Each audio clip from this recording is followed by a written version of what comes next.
atas waktunya. Saya Wali, Assalamualaikum warahmatullahi wabarakatuh. Yang saya hormati pelaksana kegiatan, dan kemudian mohon izin beliau Bang Zul, salah satu senior saya juga, karena saya lahir di HMI, di Hima Tangbar juga. Jadi beliau pun juga salah satu senior saya yang begitu luar biasa lah. Hari ini kan sudah menjadi komisioner Bawaslu. Dan kemarin ikut Akbar Tanjung Institute, itu kan salah satu momentum yang begitu luar biasa. Dan agak sulit mungkin ikut institut atau Akbar Tanjung Institute itu. Ya, kemudian memang saya merintis di LSPD itu sebenarnya sebuah harus ada stamina baru gitu ya. Kenapa syaratnya saya membuat LSPD itu?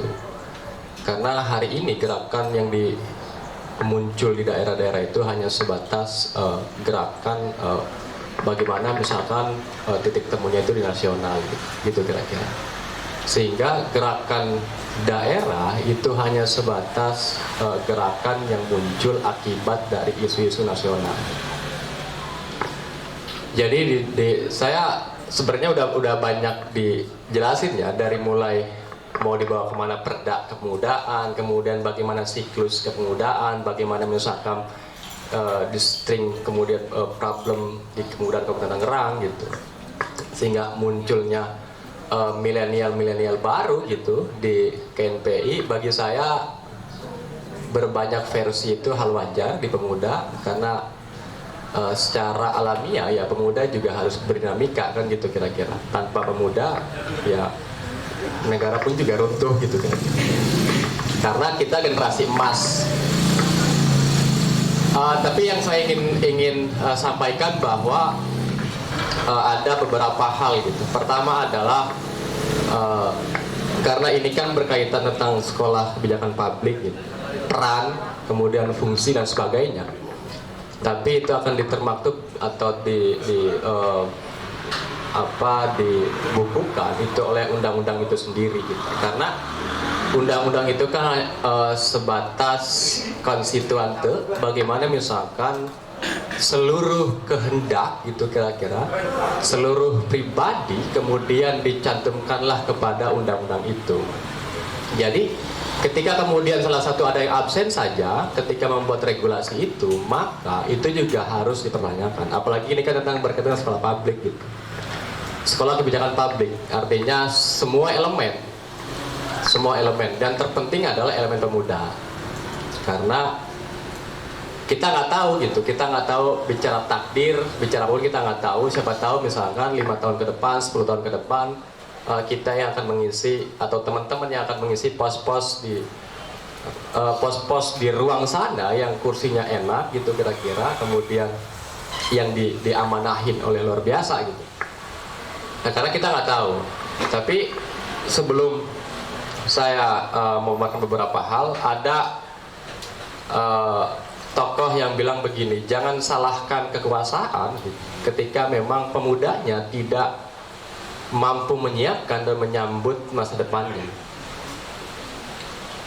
Jadi hari ini memang titik klimaksnya bahwa kita pemuda itu hanya titik sentral gitu kira-kira, menuntut bagaimana di Kabupaten Tangerang menginginkan salah satu fungsionalitas yang jelas.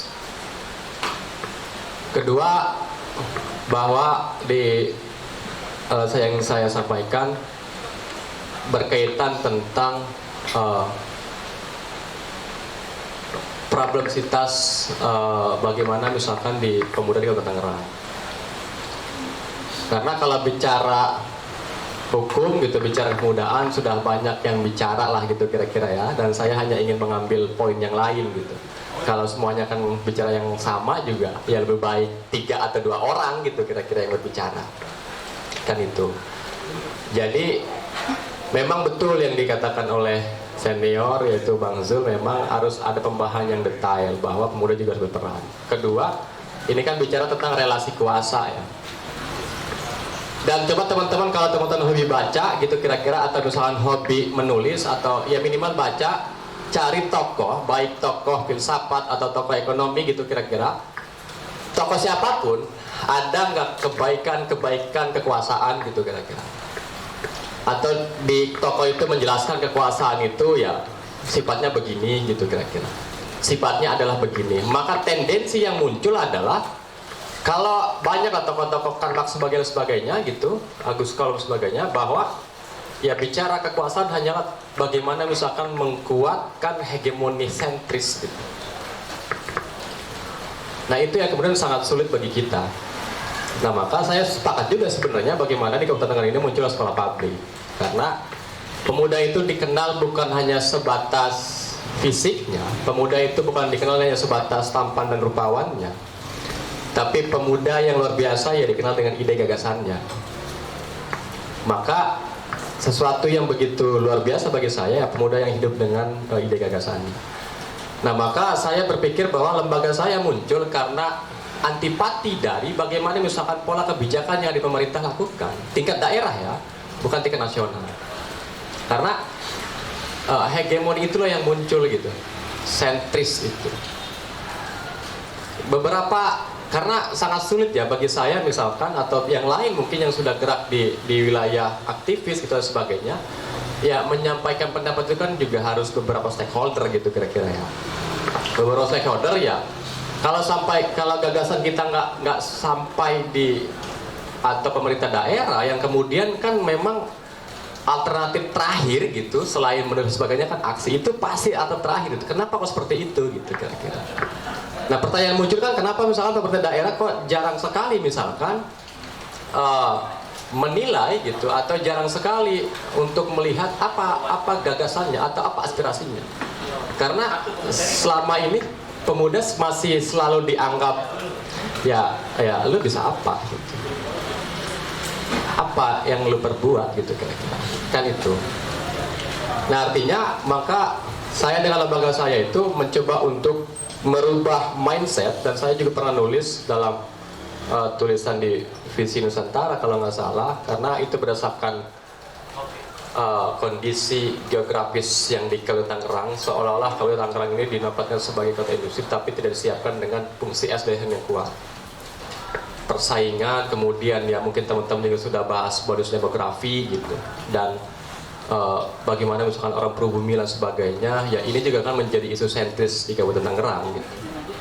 Ya minimal ke depan ketika regulasi yang dibuat, kalau dalam teori kebijakan misalkan ketika pemerintah itu membuat kebijakan maka ada beberapa instrumen yang harus dipersiapkan.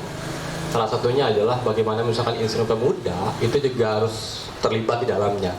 Dan bukan lagi bicara tendensi kita dapat apa, karena efeknya ke depan adalah bagaimana misalkan generasi kita ke depan.